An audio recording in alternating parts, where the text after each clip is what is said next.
Marine pour les intimes. J'espère que vous allez bien. Aujourd'hui, en fait, j'avais envie de vous parler d'un sujet un peu plus sérieux, qui est la chirurgie plastique. Parce que c'est un sujet qui touche beaucoup ma génération. Et si vous avez, mettons, 13, 14, 15 ans, même si en ce moment, elle vous touche pas, ben dans quelques années, veut pas, ça va toucher votre génération. C'est un peu inévitable. On en a parlé d'ailleurs dans le magazine Édition Papier. Il y avait comme un beau dossier sur une mise à nu, en fait, qu'on était toutes les filles en sous-vêtements beige, qu'on parlait de nos complexes, notre relation par rapport à ça. On a parlé aussi de chirurgie, justement. Moi, j'ai dit que j'ai déjà eu recours à la chirurgie plastique et que moi, ça m'avait pas aidé, que j'ai compris que le problème était dans ma tête. Je me suis pas sentie plus belle grâce à la chirurgie plastique. Mais c'est parce que moi, j'ai eu une relation de love-hate avec ça. Dans le sens que j'étais tellement sûre que c'était ça que j'avais besoin. Puis au final, quand ça s'est passé, je me suis regardée et j'ai fait « Ouais, elle me trouve pas plus belle. OK, ben d'abord, il y a quelque chose qui se passe dans ta tête. » Puis j'ai compris que j'avais des problèmes ailleurs qui étaient justement dans ma tête. Et j'ai consulté une psy d'ailleurs par rapport à ça. Mais pourquoi je reviens sur le sujet? C'est vraiment parce que j'ai peur qu'on fasse un genre de shaming aux filles qui ont eu recours à la chirurgie plastique, que ce soit pour des injections, des implants, tout autre motif, liposuction, name it, là. Évidemment, là, on est dans une ère là, de s'accepter comme on est, body shaming is for losers. Je suis vraiment contente, là. Et en ce moment, ce que je dis, c'est pas que je prône la chirurgie plastique, pas du tout, mais je la dénigre pas non plus, parce que souvent, c'est un ou l'autre. Tu sais, moi, j'ai des amis là, qui ont eu recours à la chirurgie plastique 1 fois, 2 fois, 3 fois, 5 fois. Puis elles sont comme, ben oui, là, tu fais bien ce que tu veux, on s'en fout. Puis ils sont vraiment comme d'un bord. Puis j'ai d'autres amis qui sont comme, arc, les filles qui font de la chirurgie plastique, là, voyons, on peut juste s'accepter comme on est, puis sont de l'autre. Moi, on dirait que je suis comme dans le milieu de tout ça. J'ai des amis qui ont eu recours à la chirurgie plastique, puis ça a réellement changé leur vie. Moi, j'ai une de mes amies là, qui s'était jamais mise complètement nue devant un gars parce qu'elle était pas capable de s'accepter.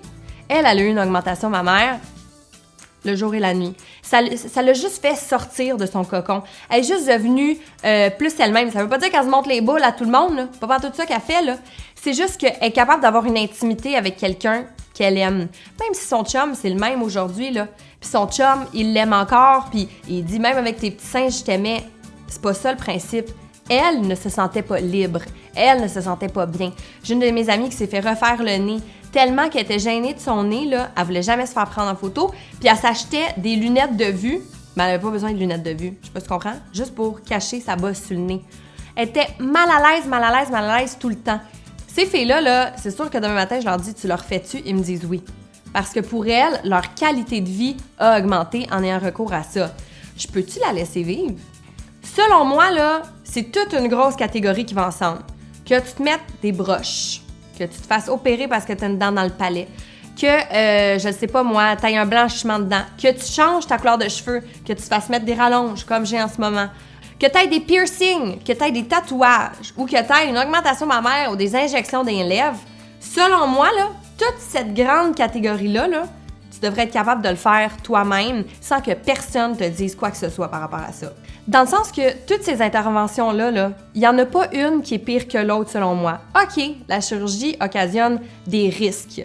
On s'entend, n'importe qui passe en chirurgie, qui a une anesthésie générale, va avoir plus de risques. Je suis d'accord.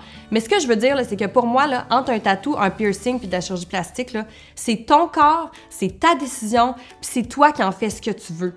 Fait que j'ai juste comme envie qu'on arrête aussi de faire comme « Ah, t'as eu de la chirurgie plastique, t'es pas fine! » Non! S'accepter comme on est, c'est sûr que c'est le but ultime, mais s'il y en a qui font de la chirurgie plastique, on peut-tu juste leur sacrer patience, là, tu sais? Puis d'ailleurs, une autre chose, j'ai dit justement dans l'édition papier que j'ai eu recours à la chirurgie plastique. Ça veut pas dire que j'ai envie de tout vous compter là-dessus. Fait que tu sais, quand vous m'écrivez genre « Allô, j'ai vu que dans l'édition papier, tu parles de chirurgie plastique », respectez aussi que des fois, il y a des trucs qu'on n'a pas envie de vous parler. Puis je vous demande juste de respecter cette histoire-là. Je trouve qu'on a un problème, oui, en tant que société, parce que c'est comme si tout notre focus est dirigé sur la beauté quand il y a tellement plus de choses sur quoi on devrait se diriger. Puis garde, Elisabeth Rioux, elle a mis une vidéo à un moment donné là-dessus, elle a dit « Hey, je poste des vidéos intenses qui ont un message, puis il y a presque personne qui les voit. Je poste des vidéos de moi en bikini, les faunes à l'air, tout le monde le regarde. » Fait que je pense que nous, en tant que société, on a un travail à faire là-dessus. Arrêtez de juger parce que Vous savez pas le cheminement que les gens ont fait. Il y en a pour qui c'est une délivrance.